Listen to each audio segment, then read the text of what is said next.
नमस्कार। आज हामी सिरियल किलर अर्थात् श्रृङ्खलाबद्ध हत्याराको बारेमा छोटो जानकारी प्रस्तुत गर्दैछौँ।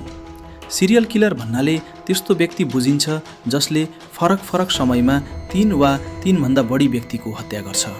यिनीहरूले प्राय योजना बनाएर विशेष कारण वा मानसिक सन्तुष्टिका लागि यस्तो अपराध गर्छन्। मानिसहरू सिरियल किलर किन भन्छन् त? यसको मुख्य कारण मानसिक अवस्था, बाल्यकालको हिंसा, दुर्व्यवहार वा गम्भीर मनोवैज्ञानिक समस्या हुन सक्छ। कतिपयमा समाजप्रति घृणा, बदला वा शक्ति प्रदर्शन गर्ने चाहना पनि देखिन्छ।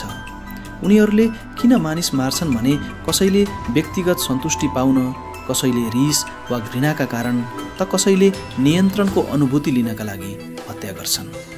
सिरियल किलर बन्ने प्रक्रिया पनि बिस्तारै हुन्छ।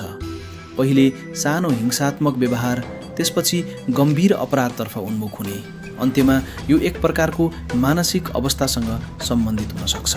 तर सबै सिरियल किलर मानसिक रोगी हुन्छन् भन्न मिल्दैन।